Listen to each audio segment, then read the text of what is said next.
So having previously looked at Southampton, next on our list in the what if starting 11s is Monaco. If they hadn't sold all their players, what would they have looked like today? Well, let's jump straight into it. First off, and in between the sticks, is Daniel Subasic. He's actually the only player who still currently plays for Monaco. He's going 8 years strong at the moment and has been an unbelievable servant for the club and is a damn good goalkeeper. It's no surprise that over that time, he's rarely had a threat to his number one spot. He's been brilliant for Croatia and the national team. He's taken them all the way to the World Cup final. He's won the second division and the first division in France. And yeah, he's just a pretty good goalkeeper.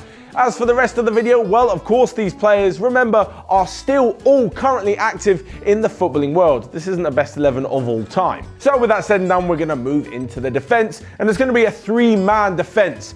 On the right-hand side, Fabinho. Now, I know what you're thinking. Hold on a second. Fabinho plays centre midfield for Liverpool, and he does a damn good job. But at Monaco, he actually started off as a right-back before showing his capabilities in the centre of the park. The other reason for having him as a right centre-half is the fact there's so many midfielders for Monaco that we had to take one of them out. Fabinho fills in the role at centre-back, which I'm sure he could in real life absolutely well. It was either that or Djibril Sidibe, and I'll let you guys decide which one is better. Moving into the centre though, and they've got one player who they may regret selling in the years to come. That is Abdou Diallo. So they let him go a few years ago to Mainz. From there he went to Dortmund, and now at the beginning of this season he made a big money move to the top of French football with PSG.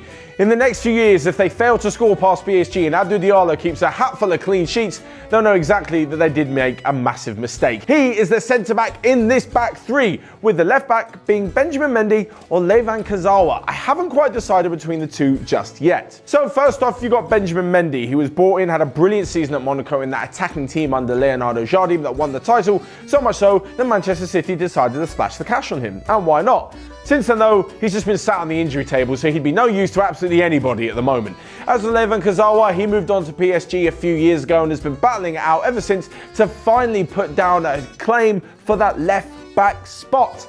Now he's got to fight with Juan Bernat over it, and that isn't going so well for him either. Having said this, he did become one of the first defenders to score a hat-trick in the Champions League, certainly the first this century, so he's got that going for him, so I'm just going to put Kurzawa ahead of Benjamin Mendy. So moving from the defence, and by the way, I will throw in a good shout for Kamil Glick as well, but into the midfield, and starting on the right-hand side, where Bernardo Silva holds his position because, well, now he's world-class.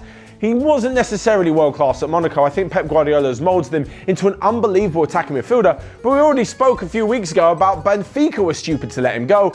But in this case, after Monaco signed him, I don't think they can reject the big money that Manchester City offered, much like with Benjamin Mendy. As I said, Bernardo Silva's world-class. There's no way he doesn't get into this team now or even back then or in a few years' time. If it was a Bernardo Silva, it'd probably be Yannick Carrasco, but he's not as good as the Portuguese Silva, so he's not getting into the side. Moving into the middle of midfield though, and it's Youri Tielemans, the first centre midfielder, and I'm absolutely amazed that no big team came in for him this summer.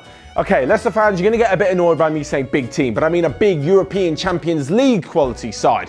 Leicester are fighting for a top four space, but they're not there just yet. After having a brilliant loan spell on loan from Monaco, no one really came in, and he was only around £40 million. This is mind-blowing to me, and he's now gone to show that he's probably the best young midfielder in the Premier League. He had a good time at Monaco, so it's no wonder why many teams were in for him when he initially moved on loan to Leicester. Alongside this, there's also the likes of Timo Bakayoko and Jeffrey Kondogbia, but I don't think they're as good as our centre midfield pairing in this list. Because the other central midfielder is João Moutinho, the unbelievable Portuguese player who, again, I'm really surprised never made the massive move to a big European giant. He went from Sporting to Porto, things looking good, onto Monaco, and then kind of spent 5 years there without ever really looking like he was going to push onto a massive side. This despite the fact he's a quality player, he's showing it at Wolves and he has over 110 caps for the Portuguese national team. And if you're wondering, yeah, that's the reason we had to kind of move Fabinho around a bit, but we've managed to get them all in the team anyway. On the left-hand side of the midfield, and it's Thomas Lemar, whose move to Atletico Madrid hasn't really turned out the way that many would have hoped, especially not for around 60 million euros. It's either him or Ronnie Lopez in this team, but I still believe that Lemar has incredible potential. He's only 23 years old. Since moving to Atletico Madrid, it seems like all his attacking flair and basically being a bit of a luxury player doesn't fit so well with the ruthless demands that Diego Simeone imposes on his team. Maybe at the moment he genuinely would be better back at Monaco, where he's got more time to develop his playing style and head into his prime years. Despite that though, I'm not sure he's going to be leaving Atletico just yet, as they're going to want some reinvestment on the money they spent on him. So Thomas Lemar fills in the left midfield position. At this point though, you're probably wondering, if this team came together, who would manage them? Well, we've got players who are currently playing or within the game who haven't yet retired, so it'd only be fair that we have a manager who isn't yet retired. And of course, 24 years after he left Monaco, we're going to bring back Arsene Wenger. Yes, he doesn't have a club since leaving Arsenal, but he's also said he's looking for a new club, hasn't retired, so technically he's still active as a manager, and Wenger would lead this team forward to success, I've no doubt. So now from the midfield four, we move into that key role in the team, the number 10 position behind the two strikers, and it goes to James Rodriguez. Now, back in 2013-14, he had a brilliant season. He followed it up with a fantastic World Cup with Colombia, and moved to Real Madrid then materialised, and since then, I'm just not convinced he's that kind of level player. I'm sorry, I think he's good. I think he's a quality player, but he's not quite the same as the likes of Cristiano Ronaldo was at Real Madrid, someone really carrying the torch. Obviously, no one's as good as Ronaldo. Well, maybe 2 or 3 players are. But even the ones who didn't do so well at Real, like Mesut Ozil and Angel Di Maria, who eventually found further success away from Madrid, James was never quite their level. Those guys were ridiculously talented and left for one reason or another. Rodriguez showed up buying that he can be good in places, but then he'll go and get injured, or he'll fall out of form, and doesn't really look like he's always putting in the effort. I just think that if he was a really big fish in a slightly smaller pond like Monaco, he'd have far more success in his career rather than carrying the weight and the expectation of playing at the Bernabeu every other week. So moving now into the front two, and after winning the Golden Boy back in 2015 and then moving to Manchester United and becoming the most expensive teenager ever at the time, I'm sure the Old Trafford faithful want a little bit more from Anthony Martial. At Monaco, he was this incredibly exciting, young, quick, talented forward. A little bit like someone we'll get on to talking about in just a minute. But I'm not sure United have quite seen the best of him. Whether he's out left or through the middle, he doesn't quite know. Then things aren't going right off the field. He's not really confident on the field. To be fair to him, he's played under some really defensive managers. But he really needs to get into his groove if he's to start paying some of that money back.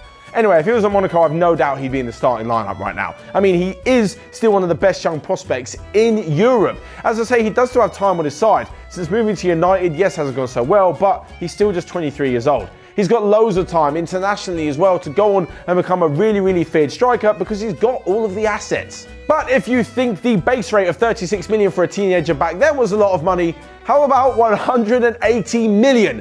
That is the amount that Monaco are set to recoup from PSG for selling them Kylian Mbappe. Yes, they'll always be known as the starter club for Kylian Mbappe, but that's a pretty good claim to fame, especially if your pockets you 180 million. You guys can see why PSG paid so much money for him. The guy, he's just absolutely ridiculous. He'd get into the Monaco team now. He got him back then. He'll get in the next 10 years. There is not a club in the world who wouldn't take him at the moment. He's already got a World Cup winners medal and pretty much completed French football, and he's not even 21 yet. This is just absolutely insane and would spearhead this pretty good team. So there you have it, a potential Monaco 11 had they not sold all of their stars. But where do you think they would finish in Liga, and how would they do in the Champions League? Let me know all of your thoughts down below and which team we should be looking at next. While you're at it, you can also click here or here to check out the other teams that we've done in this series. But until next time, I will see you guys later.